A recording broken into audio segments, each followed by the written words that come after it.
college. Why, keep this card. It's very valuable. I want to see you as soon as you get through college. You have what it takes. We need your spirit in my business. I have a big future for you. You cannot fail. Don't forget it. Who are you? I didn't quite catch the name. I may not look just like you, but I have opportunity. Oh.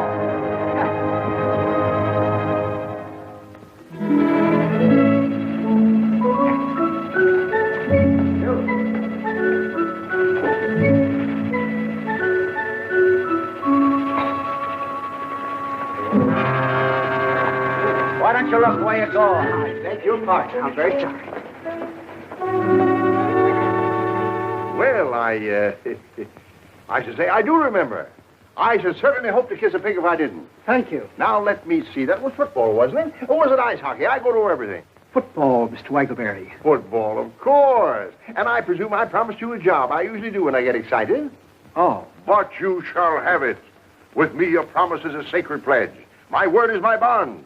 My handshake is like a certified check. My check is like a... He who loseth honor loseth everything. Right. We don't start people at the top, you understand. That would be too easy. We do it the American way. We give them an opportunity to work up from the bottom. What satisfaction. What a feeling of accomplishment you will have when you are able to look back from whatever rung of the ladder your go-getiveness would have placed you upon and say, I did that. Yes, sir. Fine. You know nothing about the advertising business at all, I presume? Well, Good. Then you won't have anything to unlearn. You'll be able to start right in the basement, and your rise will be all the more spectacular. Every man is the architect of his own fortune. Excellent. I've ideas. You could almost say bursting with them. But contain them, save them. Don't squirt them all out at once. The idea department is a little congested at the moment. It always is, for that matter. There never seems to be any shortage of, but that would only depress you. I'll tell you what I'm going to do for you. I'm going to find you a little nook in the bookkeeping department. A regular little niche. You could almost call it a cranny. The rest will depend upon you. Well, thank you very much, but these ideas... How I envy you this chance you're receiving today. My father unfortunately left me the business. Oh. Just one of those things. You have no personal fortune, I hope. Well, no, sir. Great, and probably only the clothes you stand in.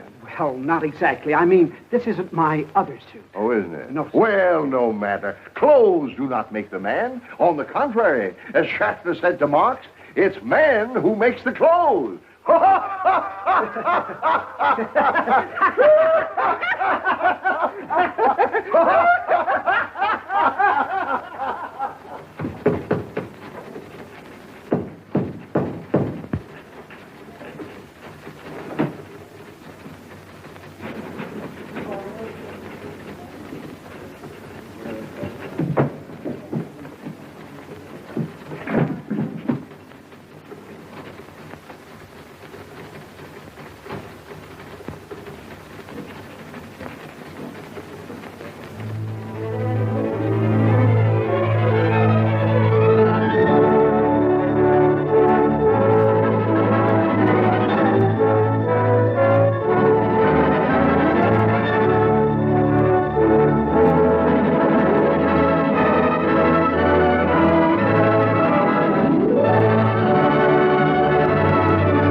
Yes, Will.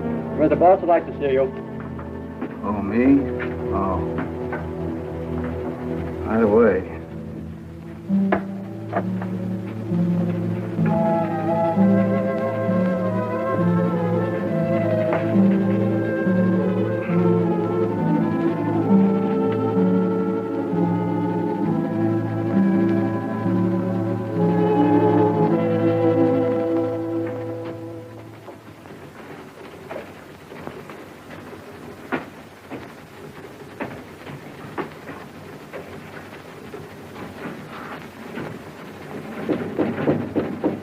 Come in.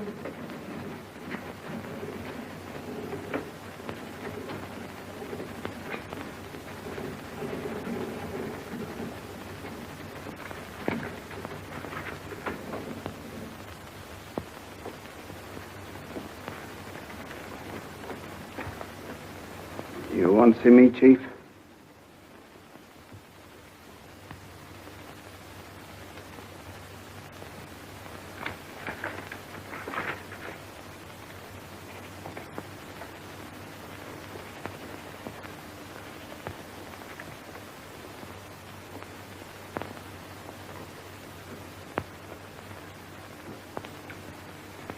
Yes, I'm sorry to say I do, Harold. Oh, How long have you been with us, Diddlebock? about 20 years, I guess. 22 years. Too long. Why, it seems like yesterday to me. I mean that I started here. Well, it was quite a few yesterdays ago. The earth has cooled considerably since you put on your first pair of sleeve protectors outside there. Yes, I guess it has. And so have you, Harold. So have you. I don't know exactly what you're talking about. I may be a little older, but I'm quite sure that I had great hopes for you, Diddlebock. If ever I saw a promising type of American youth, full of zing, full of zest, full of zowie, it was you. I remember that day I first saw you. The bases were full. The crowd was breathless. You strutted up to the plate, swinging 3 bats at once. What? Oh, no, it was hockey, wasn't it? Ice hockey, of course. You got the puck, and it wasn't? Well, what does it matter anyway at this point? A man is only as young as his arteries, Harold, and a firm is only as young as its employees. My father fired anyone who got to be 50. Man, woman, or child, it didn't matter to him. That was his motto, the cornerstone of his success. Personally, I found the method harsh. I do not subscribe to it. With me, a man is as young as his ideas. Yes, sir. I even participated in, or at least closed my eyes to, a small deception some of the older employees practice when, because my father was extremely nearsighted, they dyed their hair and returned to work for us as their own sons. Blessed. Of course they are. Unfortunately for you, Harold, my own eyes are excellent. You have not only ceased to go forward, you have gone backward. You have not only stopped progressing, you have stopped thinking. You not only make the same mistakes year after year, you don't even change your apologies. You have become a bottleneck. You are the living proof of the low quality of work we demand of our employees, and a bad example to the younger employees who figure that if you can get away with it, they can too, and they don't have to be any better than you are, which is zero. What? There are no buts. I have bought you a Swiss watch, 18 carats. It chimes. It is properly inscribed with gratitude and love and kisses for 20 years devoted service and so forth and so forth, and I herewith present it to you. Here is also a check for $2,946.12, which represents your savings deposited with the company. I'm surprised you haven't saved more in 20 years. I had a lot more, only it was invested in the preferred stock of the company, and you remember what happened in 1929. Oh, yes, I remember. Of course, it was just as hard on all of us. You know, the little and the big. We all shared and shared alike, but that's all water under the bridge. Goodbye and good luck. And as a parting thought, I want you to know that this is hurting me much more than it is you, Harold.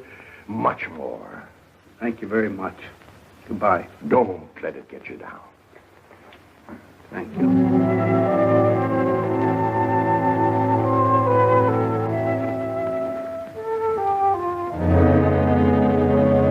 It was football. Huh? It was football I used to play.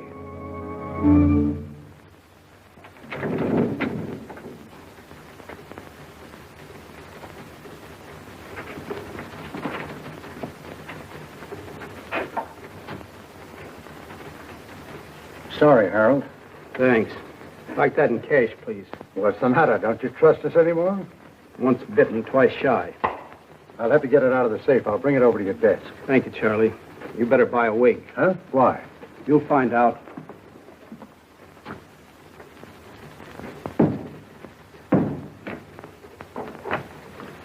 Here you are, Harold. Thanks, Charlie. Just endorse it.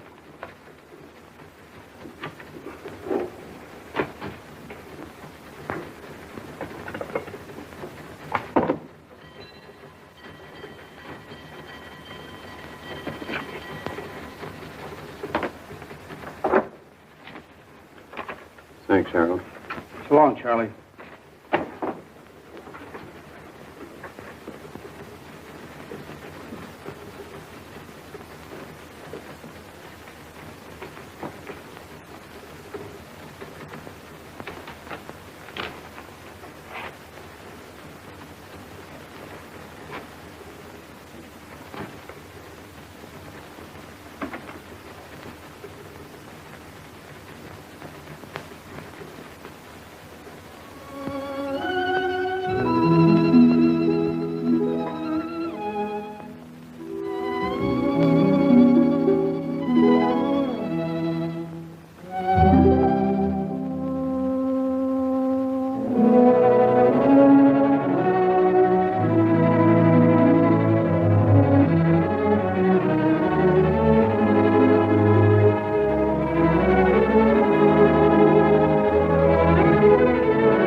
Oh? Might I speak to you a moment, Miss Otis? Certainly, Mr. Diddlebock. You mean privately?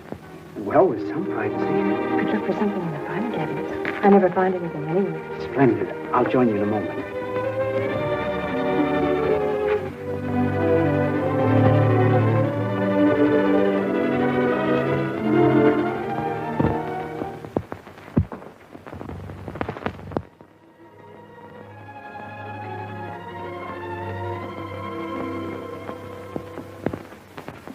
Miss Otis, Yes, Mr. Diddlebock. Miss Otis, when your eldest sister Hortense came to work here some 17 or 18 years ago, I fell in love with her. She was a lovely girl. Yes, I know. I mean that you fell in love with her. She told me. Oh, she swept me off my feet. My circumstances at that time did not permit even the contemplation of marriage. I know, she told me. When she very wisely stopped waiting for me and married the gentleman whose life she has since illuminated, I felt that my own life was ended, that I would never love again, that the sunshine had withdrawn permanently behind the clouds. I know. Well, I was mistaken. Of course. Because when your next eldest sister Irma came to work here, I fell even more deeply in love with her than I had with Hortense. I know, she told me. Hortense even got a little burn about it. Well, she needn't have, because when Irma in her turn got married and was replaced by your next eldest sister Harriet, I felt that everything that had gone before was merely an appetizer. I know. She told me, too. They were getting better and better. Your mother seemed to be making them nicer every year. Thank you. I haven't come to you yet. When Harriet ran away with that headstone salesman, I was inconsolable. None of us felt very good about it. I was going to propose the very next day. She didn't know that. I had the ring in my pocket. I just made the last payment on it, the one I'd started for Hortense. It came so close. I never felt so defeated in my life. I never thought I'd smile again. Till you met Margie. That's right. She was even better than the others. Mother had more practice. Practice makes perfect. By then, of course, I'd been wiped out in the market. Oh, was that it? She never knew. That's right. I started to get on my feet again when your sister Claire came to work. Why didn't you ask her? Didn't you like her? Like her? I worshipped her. Only that irresponsible lout, that loafer who married my sister, chose that very moment to kick the bucket to pass on without leaving even a dime's worth of insurance. So I found myself with a ready-made family. Poor Mr. Diddlebock. I suppose you were in love with Rosemary, too, while she was here. Naturally. Of course, I was so in the habit of being in love with your mother's daughters, but then that it would be impossible for me to even see one without... Without what, Mr. Diddlebock? I presume you know I've adored you since the first morning you punched your first time card. You knew it, didn't you? Well, I suspected it. My sisters had warned me. Of course. Imagine being exposed to 7 Miss Americas and muffing the whole 7 of them. Poor Mr. Diddlebock. I'm leaving here today. Oh, no, Mr. Diddlebock. That's what I really wanted to tell you. I don't know where I'm going, and I very probably won't see you again. So, I want you to take this. It's all paid for. Someday, when you meet some young man who's really worthy of you and who has everything but the engagement ring, you can take that excuse away from him anyway, and... well...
Confidentially, I left my money on the dresser this morning when I was leaving. You couldn't let me have $4.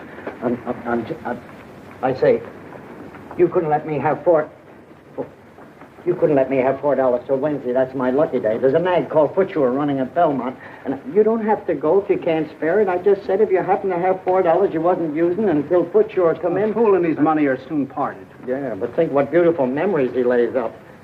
How about $2 till tomorrow? He who lendeth money endeth friendship. Oh, that's all right. We ain't friends. I never even seen you before. Well, that's a fine argument. How about a quarter for a racing form? This is day before yesterday. Oh, here, since you're so melancholy about yourself. Fish hooks? What? I say, maybe you caught your mittens some fish hooks. Holy Moses, Westerner, huh? Oh, here. What's the difference? Holy mackerel, you're a right guy. You stick to me and you'll be wearing rubies. No, I'm not. It's just that I've been saving it for 20 years and I'm getting tired of it. It's what you call an impulse. Like a man works all his life in a glass factory. Well, one day he feels like picking up a hammer. You say you work in a glass factory? No, I didn't say that at all. Oh. It's just... Oh, well, you wouldn't understand. What you need is a drink. No, I never touch it. I never have. It runs in my family not to. The demon rum. I'll tell you what I'm going to do. Since you've been so generous and all with me... I tell you, I have never in my whole life... You're never too old to learn. You can't teach an old dog new tricks. Every dog is entitled to one bite. Now, let sleeping dogs lie. A barking dog never bites. He who sleepeth with dogs riseth with fleas. Now, wait a minute. How about a little wine for thy stomach's sake? That's from the good book. He who hesitates is lost. Lips that touch liquor shall never touch mine. Eat, drink, and be merry. The priest and the prophet have erred through strong drink. They are swallowed up of wine. They are out of the way through strong drink. They err in vision. They stumble in judgment. Isaiah 28. You got me. What kind of a drink would you suggest? Nothing too strong, of course. How deep is your trouble, brother? How did you know I was in trouble? Well, I've been around quite a lot of it. I hear you. Did you ever hear of a Texas tornado? Not till this moment. Oh, you'll be surprised and amazed. Right this way. What? Come on. Wait a minute. Oh, come on. I shouldn't be going Sure. down in there. I mean, sure. Come on.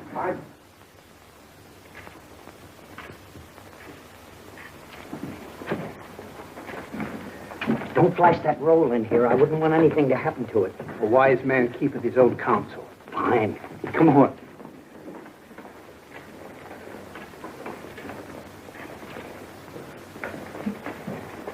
Come on.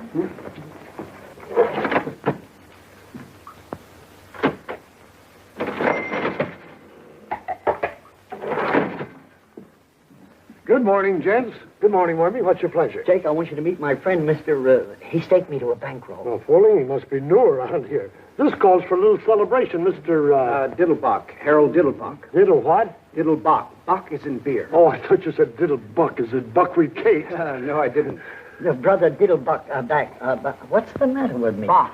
Oh, yeah, Bach. He's in some kind of trouble. Who is He's it? about to have his first drink. His first drink? Well, drown my kittens. This is quite a moment. You mean his first this morning, or really his first ever and ever since he was weaned? I have never partaken. Now that I've had time to think it over, Yes, sir. You never know how the other half lives. You aroused the artist in me. it was just an impulse. Well, obey that impulse. Why don't you have a cigar? Have a cigar? Yes, sir. I'd like to make you something. Something you would remember. I wouldn't want anything, I mean, if I had anything at all, nothing potent. You understand? You'd never feel it. I was thinking of a Texas tornado. Oh, not for an occasion like this, Wormy. A tornado's a perfectly reliable commercial drink for conventions and hangovers and things like that. But this is almost, is the word vestal? Huh? I mean, it ought to have organ music. I wouldn't want anything... I mean, opportunities like this come along all too rarely for a man with his heart and his work. Tell me, Mr. Diddleback, where were you born? What? Nebraska. Corn. And in what year, please? 1901. Fine, fine. They distilled some very palatable stuff in 1901. Let me see.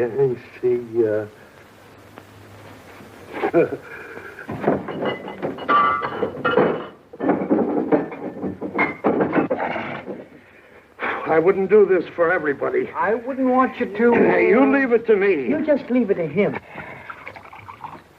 1901.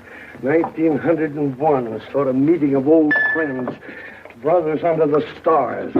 It ought to help your personalities to get together. Or don't you believe in astrology? I've never thought much about it. If you're making that Do you believe in personalities? I suppose so. How about posterity? What? Posterity's just around the corner. Now, just a couple of technical questions. Would you like it frappé or flambé? How? Do you like ice skating or turkey spans? I used to skate a little. Frappé.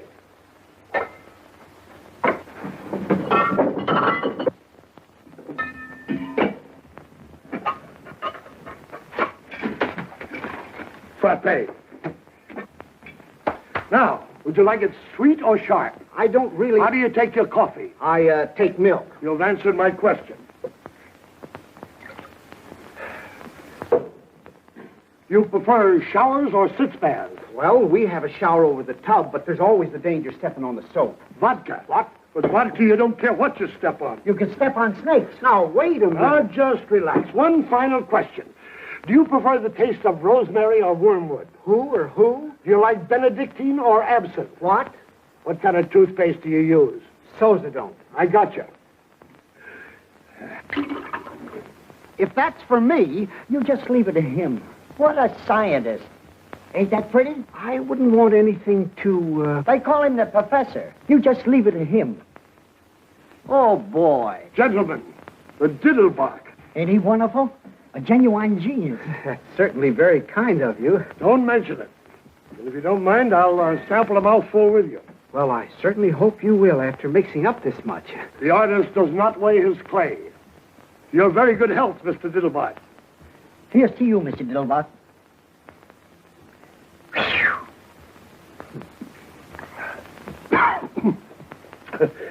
Ain't that something if I do say so myself? That's certainly very kind of you. I'm only sorry that you made so much of it. Certainly the last thing I ever expected was to have an alcoholic refreshment named after me. Very attractive aroma.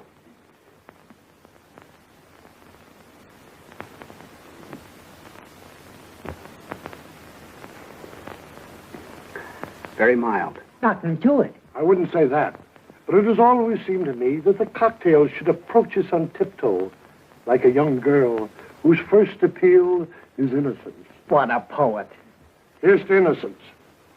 Bottoms up. Over your ears.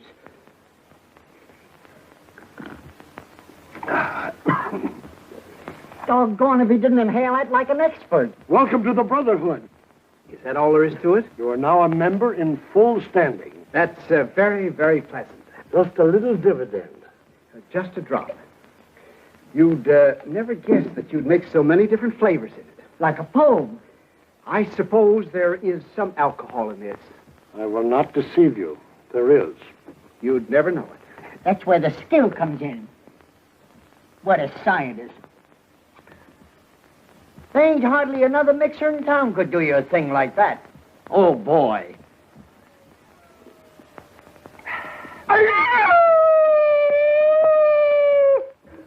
Lovely. Just like velvet. What was that yelling? Did you hear something just then? To innocence. And still more innocence. What is that yelling I keep hearing? Or is it my imagination? I wouldn't drink too many of them too fast if I were you. You know, just beginning and all. It ain't as if anyone ever drank a Diddlebock before. You can't tell what it'll do to you. This lemonade. Shake up another batch of it. Shake up a bucket of it. Oh, wait a minute. What are you talking about? What are you looking at? Who, me? Nothing. Hurry it up. What is that yelling I keep hearing? Say, is somebody strangling a horse around here? You know, I thought I heard something. Everything's under control, Mike. It was like a sneeze, and yet it wasn't like a sneeze. It was more like, what's the matter? Won't you have a little drink while you're here? No, thanks. Not while I'm on duty. The Diddlebock isn't really a drink. What? It's just a little thing I invented in Brother Diddlebock's honor. It's more like a fruit cup, really. A fruit cup with sex appeal. Thanks, just the same. Thank you. Very fine fellow. One of the finest.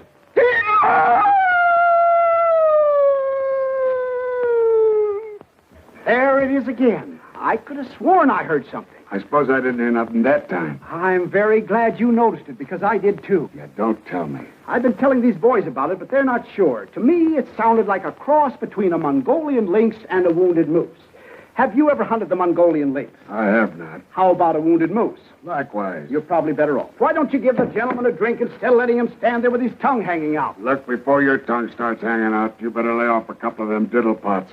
A fine thing at 11 o'clock in the morning. Who's he talking to? You? Now, wait a minute. Everything... Just a moment, officer. My friend may be small, but I want you to know that he's got a heart of gold, and I won't hear one word against him, you understand? When I was in the depths of desperation, the dregs of despair, who befriended me? Not E.J. Waggleberry and Company, not the fellow employees besides whom I toiled for 22 years and whose sorrows I shared as who wouldn't, not the Metropolitan Police Force whose salaries I have paid and whose uniforms I have purchased to keep them warm in winter, cool in summer, and fresh at all times, but yon smolder befriended, when befriended men are nothing, you understand? You handle him. Ha! Wait a minute. I just saw it. So what? The fellow doing the yelling. He's hiding behind a post there. Probably an escaped lunatic. I don't see anybody, Mr. Diddlebock. What do you mean you don't see anybody? You can't see that old crackpot with the spectacles? Why, that's you, Mr. Diddlebock. Me? That old tramp? Why, that doesn't look anything more like me. Look at that collar. Looks like a horse collar. Oh, it ain't so bad, Mr. Diddlebock. How long have I been looking like this? You've always looked like that, Mr. Diddlebock, at least ever since I've known you. Why, this is an outrage. Look at that old scarecrow. Look at that suit. Look at that hat. Look at that face. Oh, it ain't so bad as all that, Mr. Diddlebock. It's worse. Why, I wouldn't trust a face like that to empty a spittoon. Oh, yes, you would, Mr. Diddlebock. Are you positive that's me? Two will get you 12. Then where is there a barber and a gent furnishing outfit? This is a calamity that must be repaired immediately. Right upstairs, Mr. Diddlebock. Only what? Don't you think you better sit down a little while Sit first? down? Why should I sit down? Do I look tired? That's the trouble with the men of today. They don't endure. They have no stamina. Look at our forefathers. Look at Washington. Look at Valley Forge. Look at the pioneers. Then look at me. Hey, are you a barber? I'm looking for one. Yes, but excuse me. Is there a leopard loose in the building or something? Everything is under control.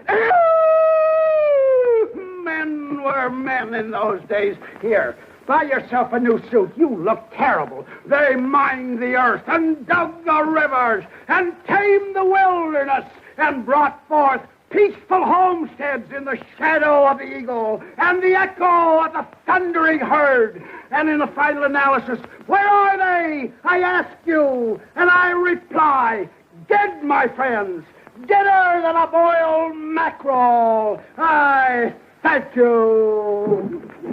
Are you all right? A barber and a tailor. A barber and a tailor. A barber and a tailor. And the world is mine. A barber and a tailor. You better remember what you put in that so it won't happen again. What's the matter with this? Should old acquaintance be forgot for the sake of old lang syne? Now, if you'll just slip into this, Mr. Diddlebuck. That wouldn't be a little on the quiet side, would it? Yes, I think you're right. Hide not thy light under a bushel. You need a tent to hide that one. Well, then we'll try this little Glen Upward plan. Love. Murder. Well, now, Mr. Diddlebuck indicated to me that he wanted something courageous. I made this for a dog act. I can hear it barking. Very clever. I bet they have to get up pretty early in the morning to catch you in bed. It's been tried. Oh. Well, now, suppose we try this little pinstripe. Why? Well, we just thought, the young lady and I, that this was a smidgen on the loud side. A mildy, of course. Oh, you did? It's the check within the check within the check that turns my stomach. Oh, it is. How true. Hello, Max. How depressingly true. Who's the tosspot? That's my friend, Mr. Diddlebuck. Now, that would call for a waist measurement of about 32. Excellent. I'll be back in a flash, and you won't know yourself. Excuse me. Well, so long. Better luck next time. Just a moment.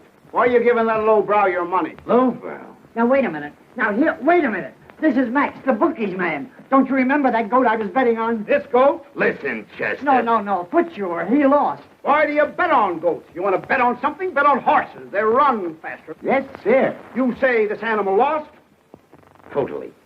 I see. Well, now is the time to turn defeat into victory through a clever maneuver. Yes, sir. Now, who are the contestants in the next sprint? Let's see. Windowpane, Butcher Boy, Senor Pepito. Oxnose, Pepper Pot, Crazy Maisie. Get a joy. These handles.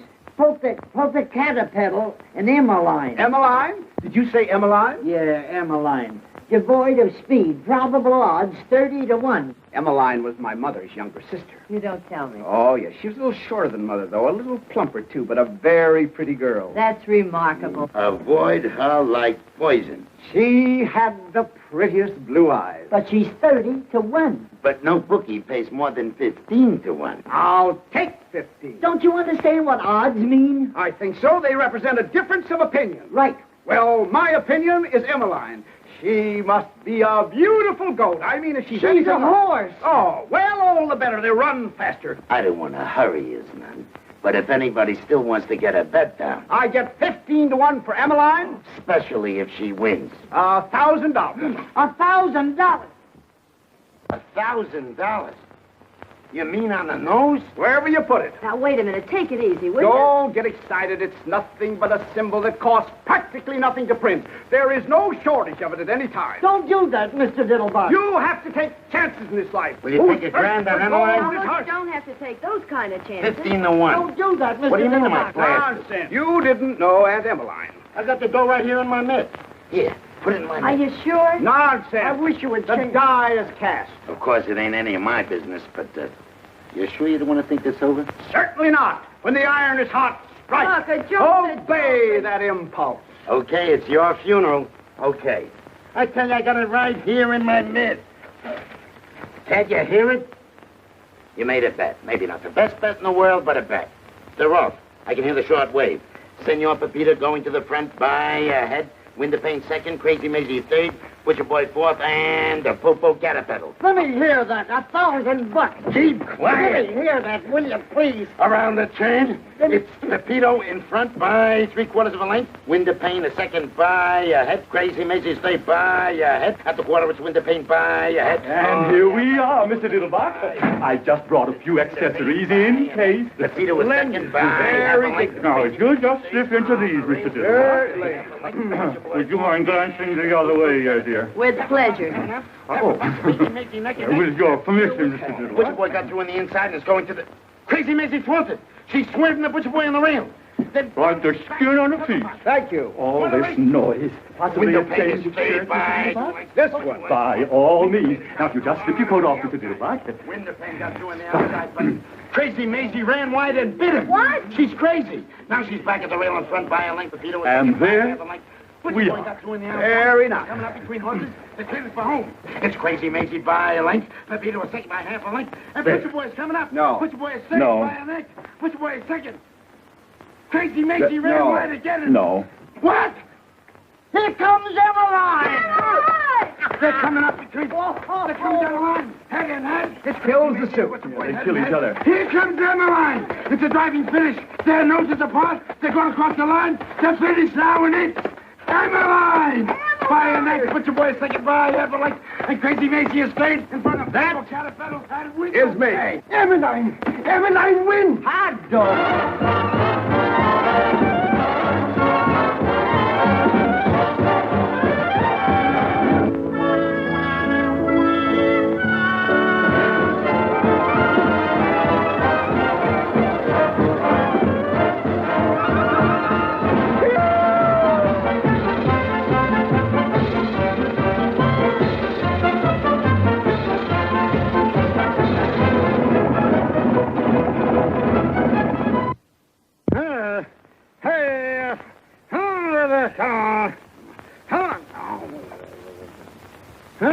Wake up, you nasty thing. A fine brother you turned out to be. I work and slave and give up the best years of my life to make you a home full of charming, womanly touches and keep my children pure-minded. As a reward for all this, you come rolling home at midnight in a condition which I, for one, What's Mr. so late Diddlebock... about midnight? Yes, but where were you all day Wednesday? All day Wednesday. All day Wednesday. You were drunk, that's where you were. Drunk as probably rolling in a gutter someplace. All day Wednesday. What are you talking about, Flora? I never had a drink in my life. Coming home on horseback. Horseback. Waking up all the neighbors.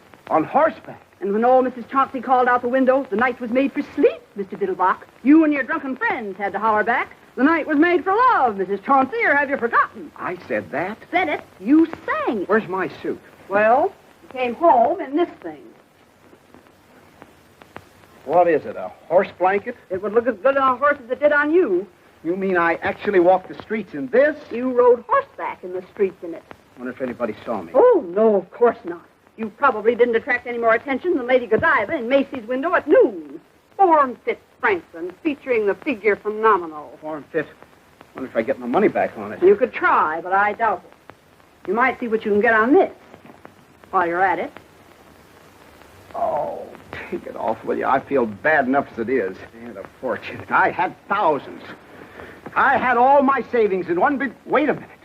I had tens of thousands. You had tens of thousands. I tell you, I did. Where are my pants? Maybe you threw them out the window. I tell you, I had a fortune in them. You had a fortune in them. And where did you acquire this fortune, may I ask, if I'm not too inquisitive?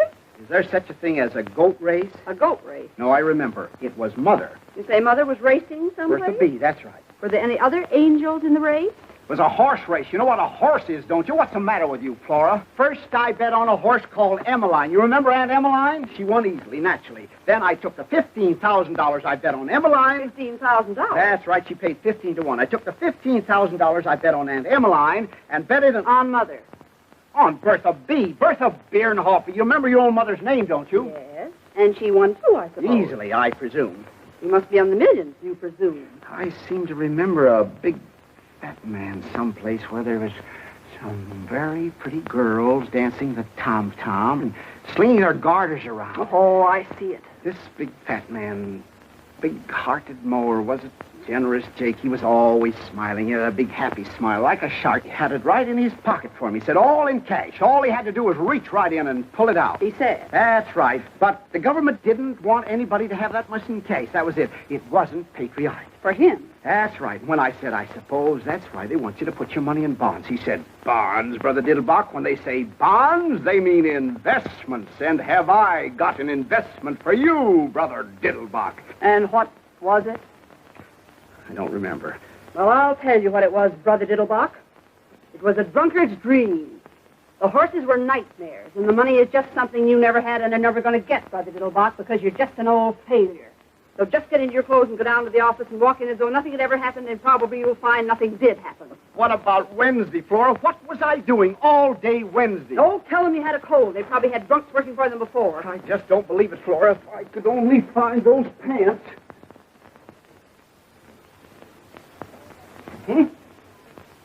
Oh, boy. Now you'll see whether it was a dream or not, whether I never made any money or never will. Just feast your eyes on that. Yeah.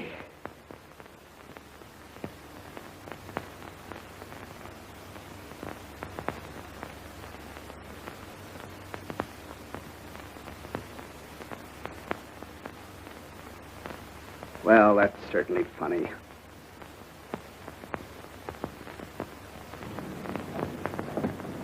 Good morning, sir. Good morning. Shall I follow you, sir, or will you hop in now?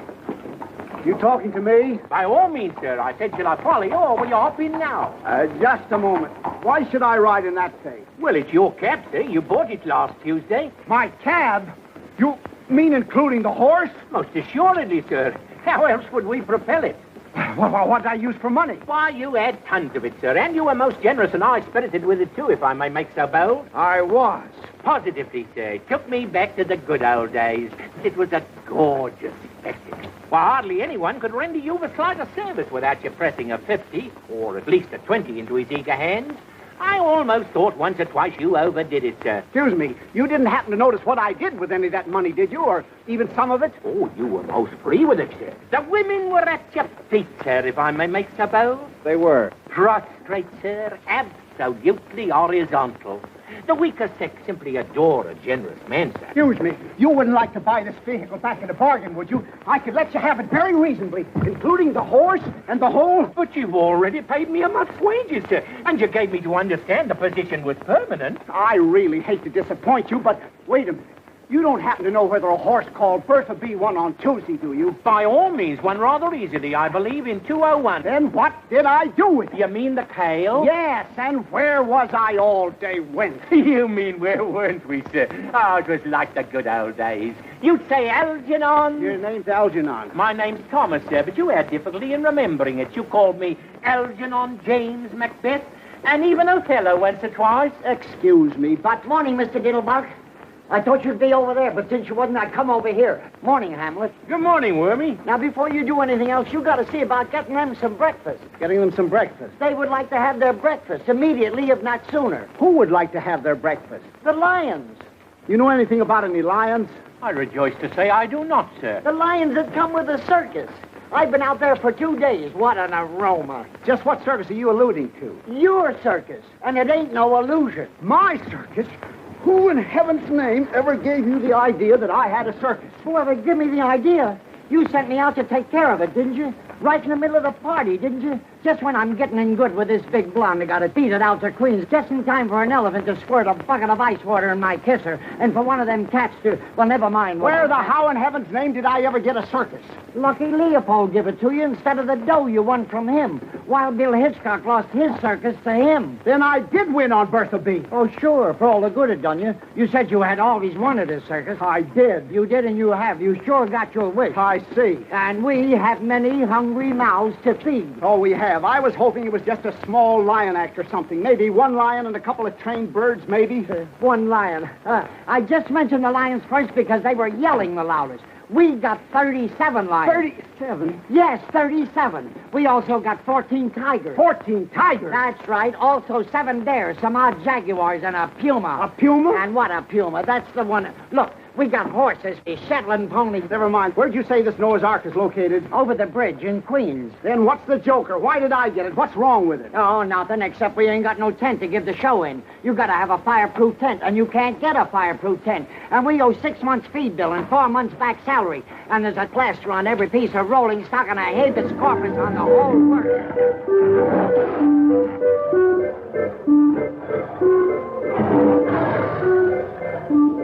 Now, how would you feel about repossessing your circus at a fraction of its original cost? I'd like to be 9,000 miles away from it, home in the arms of my mother. I see. I could make you an exceptionally attractive offer. You couldn't make me an attractive offer, not if you got down your bended knees and threw in a set of dishes. I see. You don't, but you will.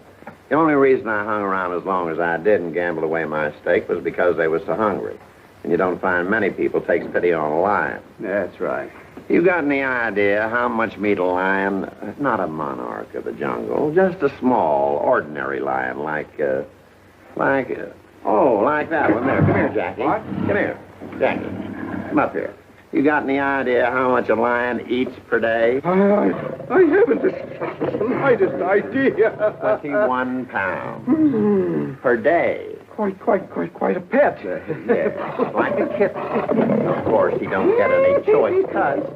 Just ordinary meat, but then they don't exactly give it away either. I see what you mean. Now, you multiply 21 pounds per day by 37 lions, 14 tigers, and 9 jaguars. And a puma. And a puma. Then you multiply that by 30 days by September, April, May, and November. June. Yeah, whatever it is. But all the rest have 31, and that means one more big meal. Except February alone, and they only eat 28 times. I see. Did you ever try selling them to a big circus, Ringling Brothers? Did you ever try selling pills to Carter? Go on away, Jackie. Yes, how about offering some of them to the zoo? Well, they offered me some of theirs. You did, huh? Yeah. Well, a circus must be really quite a white elephant. I'm glad you brought that up. Have you got any idea how much an elephant eats in, say a week? Hot or cold, rain or shine, 52 weeks a year regular? I haven't the slightest idea. Well, not counting the peanuts, or the 150 pounds of bran, or the 200 pounds of oats, or the 50 gallons of pure spring water they drink to wash it down with, can your mind envision a ton of hay? A ton? A haystack. Of hay? Alfalfa. Why, that's impossible. It would die of indigestion. Nothing can eat a ton of hay. An elephant can with ease. Now, let me tell you about the hippopotamus. The hippopotamus does not, as you might suppose, live on a diet of water. Oh, hello, Guslav. Hippopotamus is all very nice, but where's the fish? Fish? Who wants Mr. fish? Diddlebock. This isn't Friday. There's a few characters out here would like to have a little word with you. Just a moment. We will speak for ourselves, if it's all the same to you, my small friend. You, sir. This is indeed a great pleasure. Mr. Diddleback, isn't The it? pleasure's all mine, sir, madam. Ethically and morally, we are not responsible for the acts of our predecessor, but sometimes, technically, we are. And now, if you'll come this way and present your statements, one at a time. There, this one, and now another, and now another. Have you any more?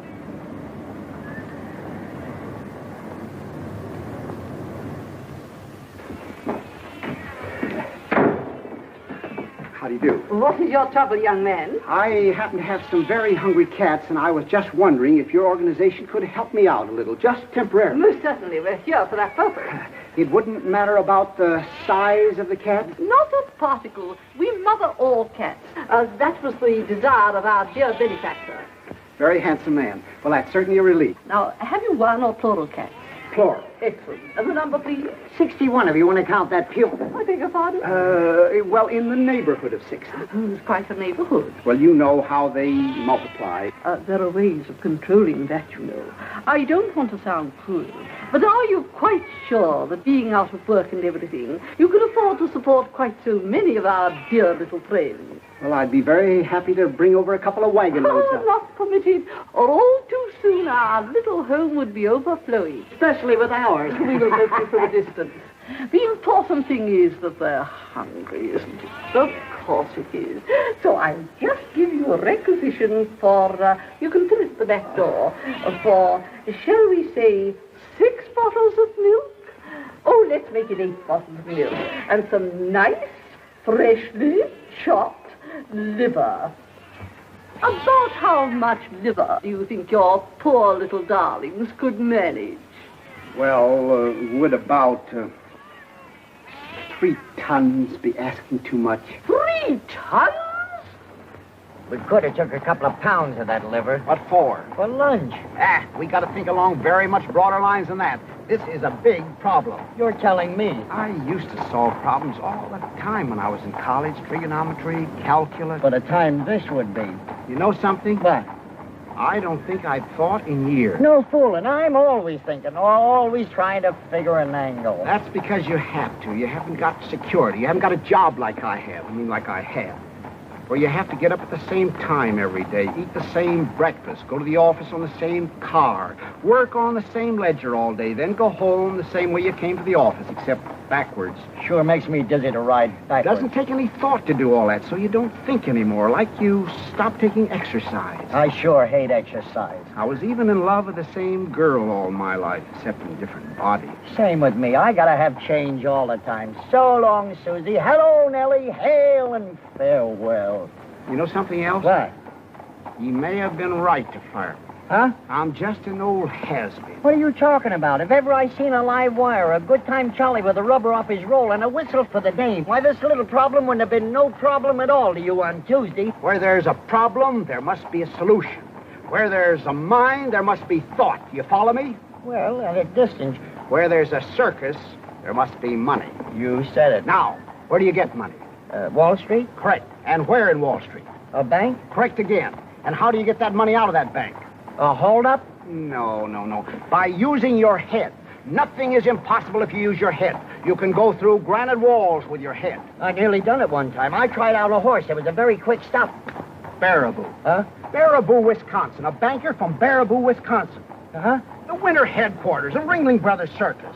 What's that got to do with it? What's that got to do with it? Any boy from Baraboo, Wisconsin naturally wanted to hang around a circus as much as they'd let him. All his spare time he was there. He'd carry water for the elephants, take me down to the public library. He chopped meat for the lions. He stuffed hay in the hippopotamus. Naturally, he wanted to run away with the circus. Every American boy does.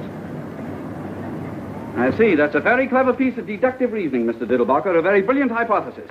Just plain buck. You are interested in circuses, aren't you, Mr. Sergeant? Deeply. Splendid. Why did you develop your interest in circuses, Mr. Diddlebacher? I dabble in circuses. You know, jump in, take a small profit, jump out. Ah, yes, it's that last part that's the hard part. Yes, I might have wished that you were a true lover of circuses. Because they won't lend you any money like they're supposed to. Everybody hates them. Don't you hate them? I never thought much about it. Now, let's see. Why would a banker want to buy a circus? Take off his income tax? I don't think they pay income tax. At least you never see their names up very high on the list. You're leaving us to pay it for him. I hate bankers. Could he be sorry for the animals? A banker? What we need is an argument. What we need is some meat. That'll come. Now, why would you buy a circus if you were a banker? I wouldn't. Even if you can afford it? I should say not. Why? Why, I would. I guess maybe that's why I bought one. I was always going to buy a circus when I got rich. You sure bought one? Keep it in the poorest part of town. Let all the kids in for nothing, all year round, just to see their faces. You get awful tired of that whiff. Wait a minute. You say everybody hates bankers? Naturally. There you are. Huh? Nothing to it. Where's there another bank? They're all banks. Then come on. What happened? We just sold a circus. Huh? James R. Smoking Company. James R. Morning, gentlemen. Morning. Is Mr. Smoking? We'd like to smoke him out. We'll go inside, Wormy. You got an appointment? We'll make an appointment. What do you want to see him about? An circus. investment. Of what? What's it your business? Well, go ahead. I'm not stopping you. There are plenty of people inside for that. Want to try it? Big mug. Come on, Wormy. What? I hate bankers.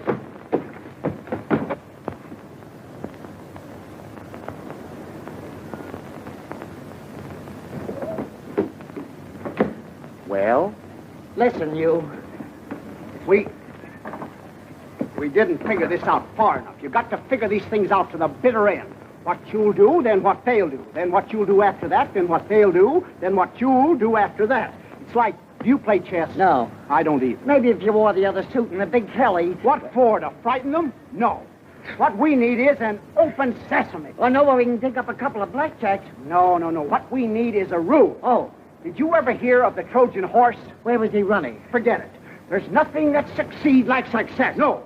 Like thought. With thought, you can penetrate granite walls. Right, big mug. All we need, then, is a thought. But that goes all the way through. Right. That don't stop at the bitter end. Right. You and your little brother. Never mind that stuff. There's nothing to it. We'll be in jail by 3:30. Huh? Out again by 4:45. Huh? I've got it. Absolutely and beyond question, it cannot fail. What is it this time? We've just sold the circus, that's all. Again? Right, come on. Must you go? We'll be back. You'll find out, you big stiff. Right. Right. Since you have repeatedly failed to clean up this matter, despite numerous warnings from me, which I was in no way obligated to show, Which we were in no way obligated to show. we are reluctantly forced to inform you that we will have to take over your building. As of the...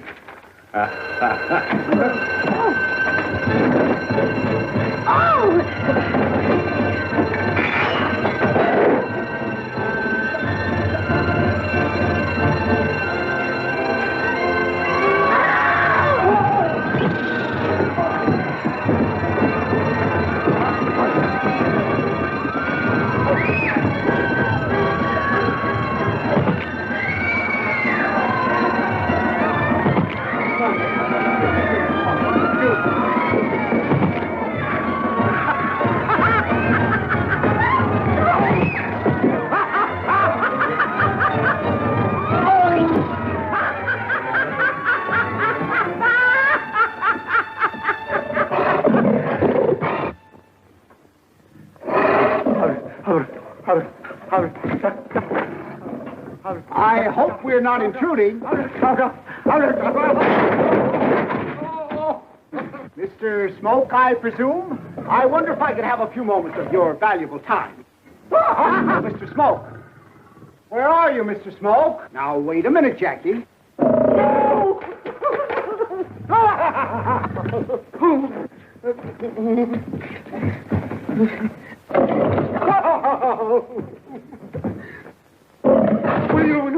Will you take that bastard thing out of here? You wouldn't hurt a butterfly, Mr. Smoke. Butter wouldn't melt in his mouth. Give the gentleman your paw, Jackie. Here, give Mr. Smoke a drink. It's nothing. It's called the Diddlebock. I have only a few moments before the police reserves arrive, so I will be extremely brief. As you know, Mr. Smoke, you are loathed by everyone. Why? Because you are a banker. Yeah. I am here to repopularize you overnight through the medium of the James R. Smoke year-round free circus for children. Adults, 55 cents. Remember that the richest man in the world spent millions to become popular. I will make you popular overnight and for nothing. Yes. There's only one circus in the world for sale. Fly, Jackie. I have it. The James R. Smoke year-round free circus for children. Adults, 55 cents. The price is $30,000. I will leave you with that thought. My name is Diddlebock. You can locate me through the papers. Good day. Come on, Jackie.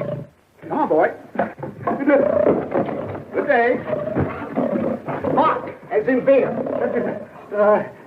Diddle.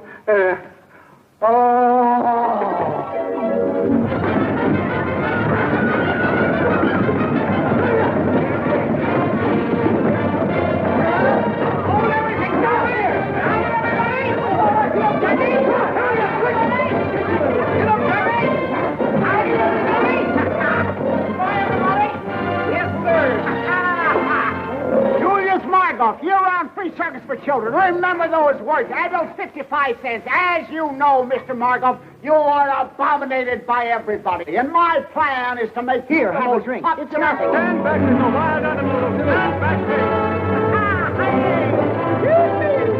You don't get me. As you know, Mr. Blackstone, you are despised, reviled, and detested by all normal human beings. My plan is to undo this great wrong through the medium of the Jeremiah T. Blackstone year-round free circus for poor children. Adults, 55 cents. Drop that gun. Here, have a drink.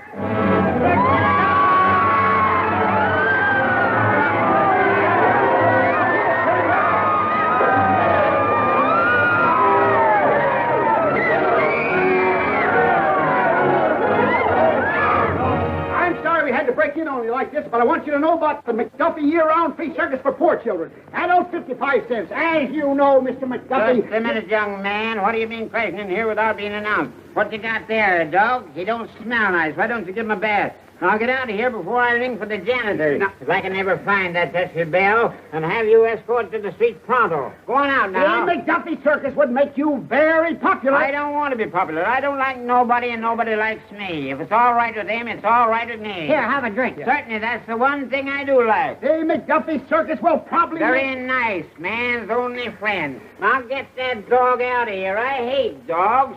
Shoe rower. Go on, get out. Get out. Now, where are you? Get out of here now. I can smell you, but I can't... No! Hey! Jackie! Look out for Jackie! Hey, Jackie! Hey, Jackie! Now look what you done! Here, Jackie! Hey, Jackie! Hey, Jackie! Look! Hey, Jackie! Hey, Jackie! No! What's the matter with you? What are you trying to do?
Take him in through the end window. All right. Stay back, boy. No! Stay back. It's locked. Try the other one. All right. No, Jackie. Show this one. Try this one over here. All right. Here. Keep right in there, boy. Quiet now. Stay right. It's locked, too. Huh? I'll try the other one. Right. Try. Back there. Be quiet, boy. Ah! Mr. Diddlebock! No! Hand! Do something. Here, keep back, boy. Come over. Give me your hand now. Look out. Careful. Hey! No. Please, wait. Come on, Bubba. Get a hold of my head. Look out! Look out! What are you doing? Hey! No. What's the matter with you? It's enough. Stay back there. Now I got my glasses. Oh, all right. I'll buy you another pair. They was only from the dime store, but it took me 3 weeks to pick them up. Where are you? Never mind. Let's go! Here go! Mr. Diddlebock. Please, Mr. Diddlebock. What are you trying to do? You don't see I'm the shit's Careful now. Yeah. Ah! No, hang on. No, stay back there. Get back. I'll show you how to open them. Wait a minute. Don't frighten Jackie. He don't frighten that easy. This is one time I thought the thought all the way. Get back, Jackie. And I ain't going over that precipice again. Now, Hey! Stay there, Jackie, now. Now be quiet, Jackie. That's a nice old iron. Only be a second now. Be careful, boy. Oh, no. What you done? For heaven's sake.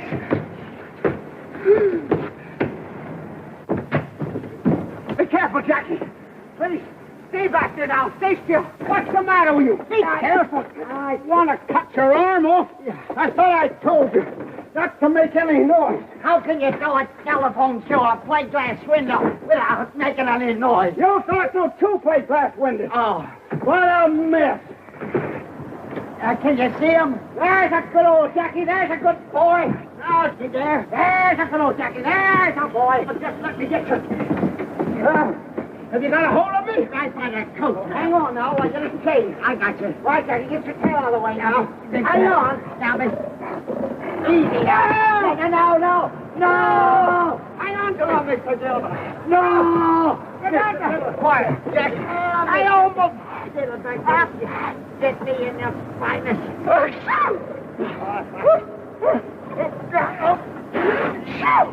Jackie! Are you all right now? Just 1 minute. Now, take it. Jackie, I can't. Near the edge now. Mr. Diddlebock, where are you? I got you. I better get it with my foot. Oh, Quiet now. yeah. Are you all right? Oh, just a minute. You got a hold of me? Yeah, I got you. Good. All right, now, hang on. I got it. Oh, no. I see. So the tail up from around Jackie's, the chain from up around Jackie's neck. I see. And you got a good hold of it. Just a minute now. Hang on. What? What's the matter? I'll show you. If I only had my glasses. Okay, now, hang on. I got you. There I go. Yeah, I got you. I can't feel you holding me. I got you in a death grip. You got me good and solid. You betcha. There I go now. Be careful now, Mr. Diddlebock. I got it. You got a good hold on me. Sure, I got you. But why is your voice so far away when your coattails are right here? What? What? Wormy! Help me! Help! Wormy! Wormy! Mr. Diddlebock! Hurry, somebody, help me! No, Jackie! Give me your hand! Give me your hand! Where is your hand? Help me, Mr. Diddlebock! No! Here I am, way over here now! Over where? That's a cunt! No! Do something, Wormy! Do something way over here, Wormy! No, Jackie! Hey! No! Hurry up! No! No! Mr. Diddlebock! Mr. Diddlebock! Hurry up, Wormy! Oh! Have you got him? Come on, boy! Have you got him now? Can you reach me? I'll get something. Where are you? This thing I can get a hold of. There it goes. Not everything.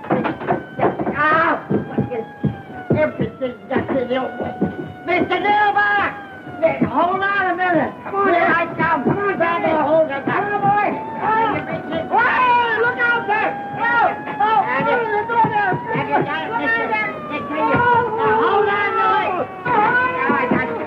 Now, what are you doing? Wait a minute. What's the matter?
right, Good Jack. old Jack, yeah.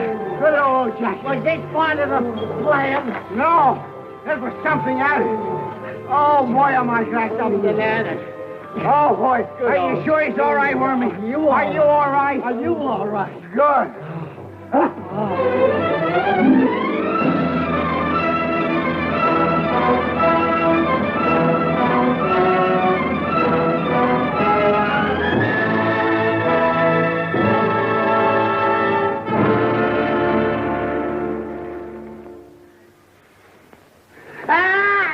Wait a minute. Look out! Hang on! Help! Hang on! Help!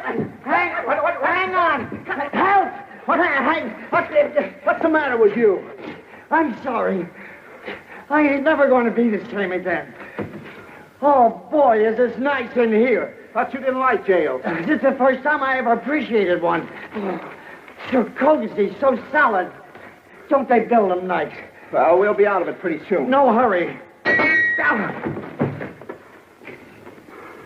We gotta get over this, you know. That wasn't part of the plan at all. You're telling me. Now, let's see. I said that we'd be in jail by 3:30. We are, and I love it. And out again by 4:45. We ain't, and it's all right with me. Good old Jackie, did you stick your neck out? They ought to be here with certified checks. Who? The bankers. They have to come with certified checks. There's nothing in this world as strong as a good idea. Never has failed, never will fail. It cannot fail. The thought is planted. One more second, they could have planted us, too. Can you imagine watching a trapeze act? Oh, There they come. Who? The bankers. Now, you just watch. Pretend to be indifferent. right.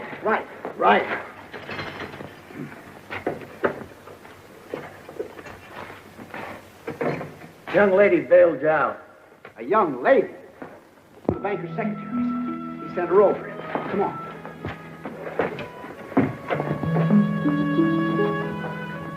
Hello, Mr. Diddlebock.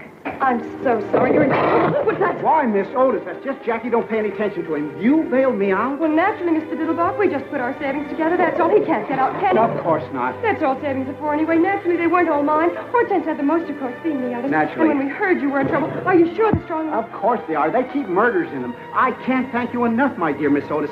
I'm terribly touched, and as soon as I have a minute, I'll thank you for hours. But I'm not in the slightest trouble. This is all part of a plan, a foolproof plan. That cannot fail. That cannot fail. Oh, I thought you were in trouble. Far from it. Do I look as if I were in trouble?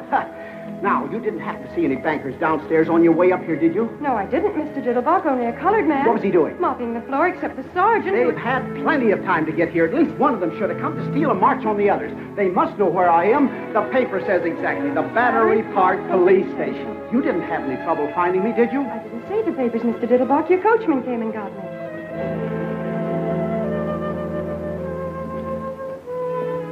Why, there's life, there's hope, sir. And while you was acrobaticking this afternoon, I was thinking to myself... Thanks.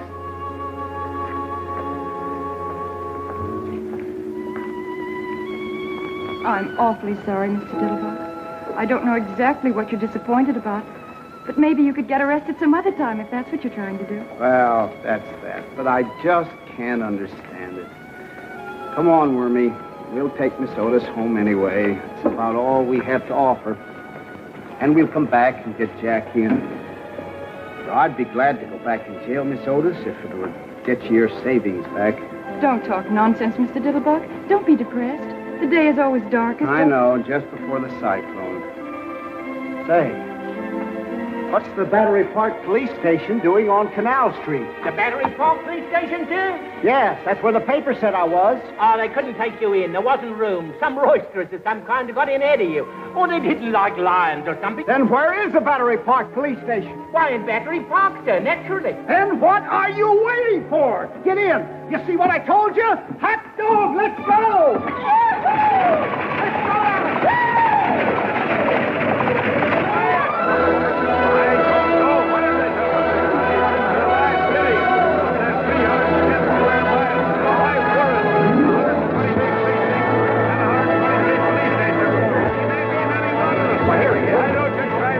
Quiet! Did anybody see any bankers around here? I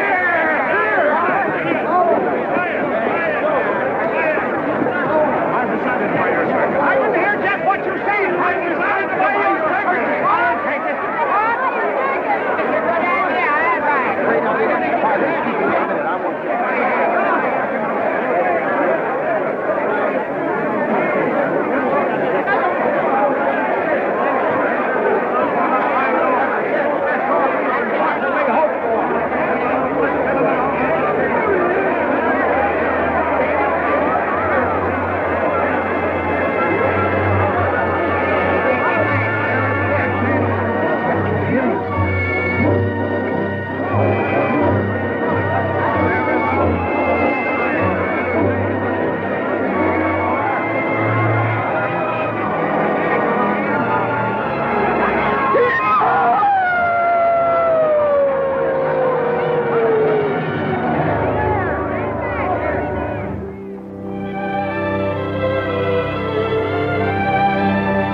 Do you feel better now?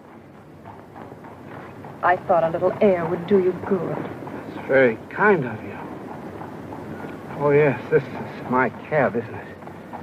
What a day. Say, was I hanging off a line from a building, or did I have a nightmare? I'm afraid you did, Mr. Diddlebock. I mean, hang off the building. But I really wish you wouldn't anymore now that it isn't necessary. You wish I wouldn't. I mean, now that you're a member of the firm and everything. What firm is that? Why, Waggleberry and Company, where you always work. You say I'm a... But of course you are. Mr. Waggleberry said that Sergeant's free circus idea was the best advertising idea he'd heard of since Brody jumped off the bridge.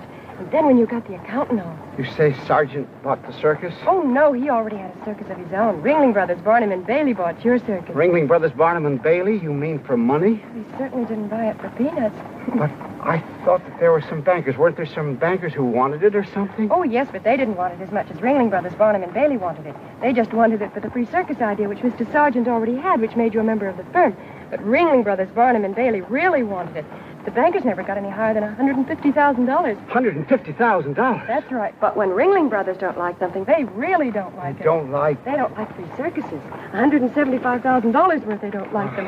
Here's your $175,000. I'm so happy for you, Mr. Diddlebock. I mean, so much happening in such a short time. I'm very proud of you, too. You must be terribly intelligent. I beg your pardon, Mr. Diddlebock? $175,000. That's right. You see, it's written... Oh. It's written twice. Oh, you're wearing it. The engagement ring. I remember now. $175,000. How beautiful it looks on your little hand. I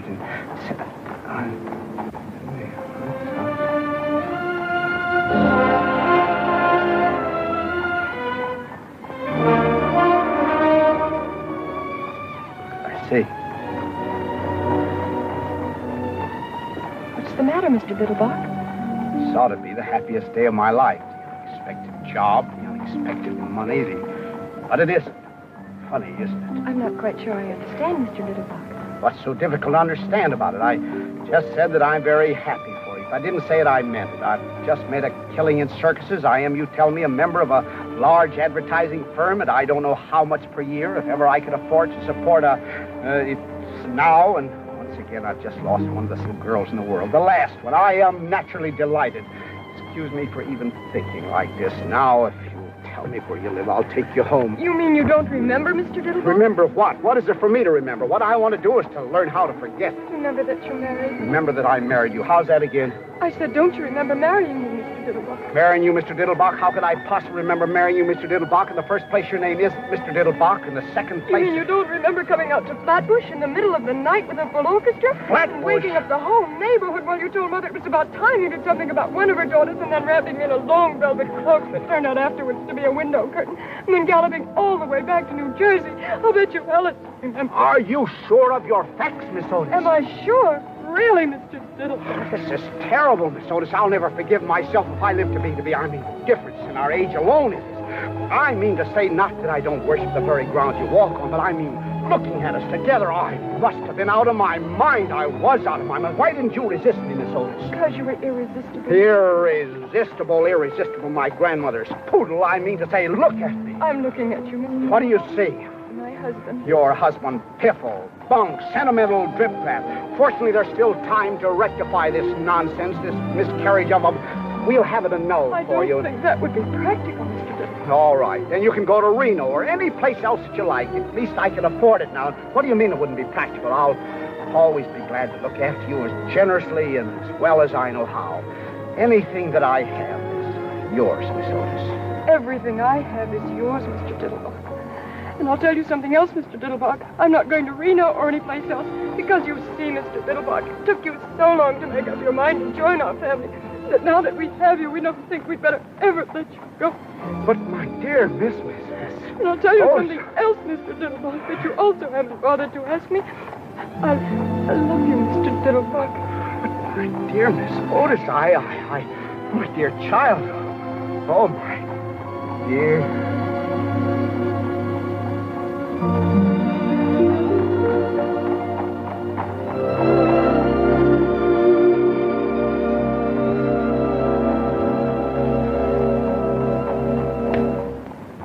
Must be what I was doing all day Wednesday.